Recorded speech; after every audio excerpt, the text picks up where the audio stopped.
आइए इसके फिगर को पहले समझते हैं।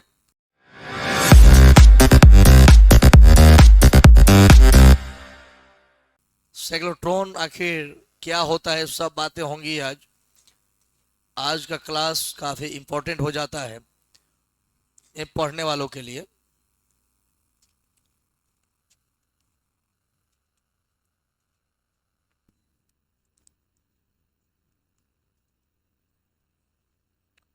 देखो, इसमें कोई ज्यादा ऐसा नहीं है कि काफी टफ होगा।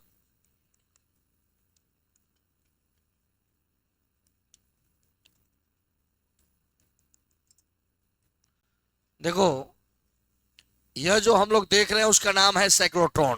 क्या नाम है? इसमें सचित्र वर्णन में आता है कि साइक्लोट्रॉन क्या है, इसका सिद्धांत क्या है और साइक्लोट्रॉन का क्रिया विधि क्या है। तो सबसे पहले तो हमें यह जानना होगा कि साइक्लोट्रॉन ही क्या होता है। तो कहा जाएगा कि साइक्लोट्रॉन एक ऐसी युक्ति है जो आवेशित कणों को त्वरित करके उच्च गतिज ऊर्जा प्रदान करता है। इसका उपयोग कहाँ किया जाता है? आवेशित कण को त्वरित करके उच्च गतिज ऊर्जा प्रदान करने के लिए इसका उपयोग किया जाता है। तो हम कह सकते हैं कि साइक्लोट्रॉन एक युक्ति है जिसका उपयोग आवेशित कणों को त्वरित करके उच्च गतिज ऊर्जा प्रदान करने में किया जाता है। इसके सिद्धांत की बात करें ना, तो कहता है कि इसका सिद्धांत, साइक्लोट्रॉन का सिद्धांत इस तथ्य पर आधारित है कि किसी कण का, किसी आवेशित कण का वेग, किसी आवेशित कण को जब समरूप चुंबकीय क्षेत्र में प्रक्षेपित किया जाता है तो आवेशित कण की आवृत्ति उसके वेग पर निर्भर नहीं करता है, क्योंकि न्यू बराबर आपको लिखवाया गया है आवृत्ति क्यूबी बाई 2 पाई एम। साबित हुआ है ना जी, न्यू बराबर क्यूबी बाई 2 पाई एम हम लोगों ने ऐसा साबित किया है। तुम यहां देखो कि हम लोगों ने यह बात को साबित किया था। तो इसका सिद्धांत क्या है?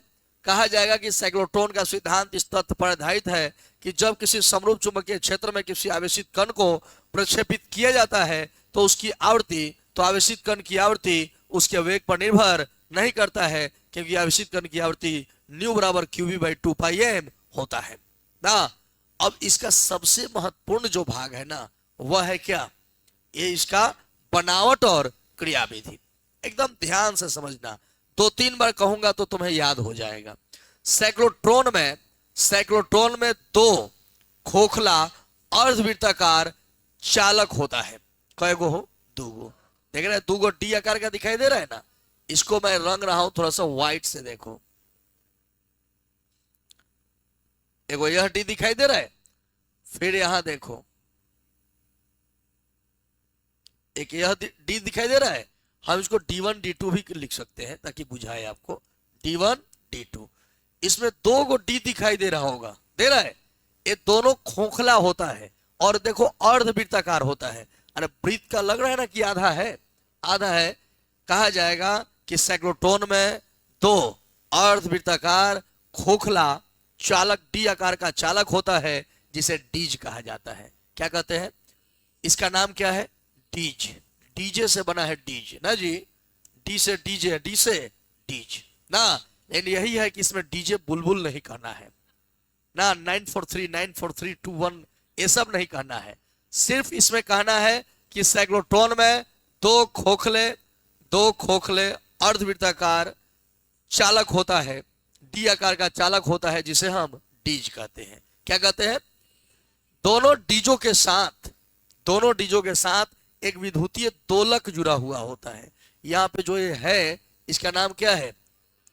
विद्युतीय दोलक। क्या नाम है? विद्युतीय दोलक जुड़ा हुआ होता है। दोनों डीजों के साथ एक विद्युतीय दोलक जुड़ा हुआ होता है। दोनों डीजों को समरूप चुंबकीय क्षेत्र में इस प्रकार से रखते हैं कि डीज के सतह की जो सतह है वह चुंबकीय क्षेत्र के अभिलंबवत हो जाए। इस डीज को इस प्रकार से सेट किया जाता है कि चुंबकीय क्षेत्र ऐसे है तो उसके ऊपर ऐसे खड़ा रहे ताकि ये लंबवत रहे। ये डीज जो है, कहा जाएगा साइक्लोट्रॉन में इन दोनों डीजों को इस प्रकार से व्यवस्थित किया जाता है कि समरूप चुंबकीय क्षेत्र, इसका जो सतह होता है, जो इसका तल होता है, वह चुंबकीय क्षेत्र के क्या रहे? लंबवत रहे। विद्युतीय दोलक दोनों डीजों पर ध्रुवता उत्पन्न करता है। क्या करता है? ध्रुवता। विद्युतीय दोलक का काम है एक पर प्लस उत्पन्न करना, एक पर माइनस। विद्युतीय दोलक दोनों डीजों पर ध्रुवता उत्पन्न करता है, जिसके कारण दोनों के बीच विद्युतीय क्षेत्र उत्पन्न हो जाता है। जब ध्रुवता उत्पन्न होगा माने दोनों पर आवेश उत्पन्न होगा, एक पर प्लस एक ऊपर माइनस, तो आप जानते हैं कि विद्युतीय क्षेत्र उत्पन्न हो जाएगा। लेकिन क्या होता है ना कि यह विद्युतीय दोलक जो है आवर्ती रूप से यह ध्रुवता बदलता रहता है, जिसके कारण कुछ समय के लिए विद्युतीय क्षेत्र एक दिशा में और उतना ही समय के लिए दूसरे दिशा में हो जाता है। ये जो दोलक है ना, ये क्या करता है, आवर्ती रूप से अपनी ध्रुवता बदलते रहता है। माने मान लीजिए कि 10 सेकंड के लिए एक और प्लस किया तो फिर अगले 10 सेकंड के लिए उस तरफ प्लस कर देगा। माने एक निश्चित समय के लिए इसकी ध्रुवता क्या होती है, बदलती है। आज जब ध्रुवता बदलेगा तो विद्युतीय क्षेत्र का मान भी क्या होगा, विद्युतीय क्षेत्र की दिशा भी क्या होगा, बदलेगा। पहले मान लीजिए इस पर प्लस इस पर माइनस है तो विद्युतीय क्षेत्र ऐसे रहेगा, फिर कुछ समय बाद ऐसे हो जाएगा, होगा ना जी। तो इसका इस तरह से होता है। तो आपने क्या देखा कि साइक्लोट्रॉन में दो अर्धवृत्ताकार खोखले डी आकार का चालक होता है, जिसे डीज कहते हैं। दोनों डीजों को एक विद्युतीय द्विध्रुव के साथ, विद्युतीय दोलक के साथ जोड़ा गया होता है। दोनों डीजों को समरूप चुंबकीय क्षेत्र में इस प्रकार से व्यवस्थित किया जाता है कि दोनों डीज का जो सतह है वह चुंबकीय क्षेत्र के क्या हो, अभिलंबवत हो ना। विद्युतीय दोलक दोनों डीजों पर ध्रुवता उत्पन्न करता है। यह ध्रुवता आवर्ती रूप से बदलता है, जिसके कारण दोनों डीजों के बीच में विद्युतीय क्षेत्र की दिशा एक निश्चित समय के लिए एक दिशा में और उतना ही समय के लिए विपरीत दिशा में हो जाता है ना। यह हुआ क्या, इसका बनावट, इसमें यही होता है। अब इसका क्रिया विधि क्या है, यह बात समझते हैं।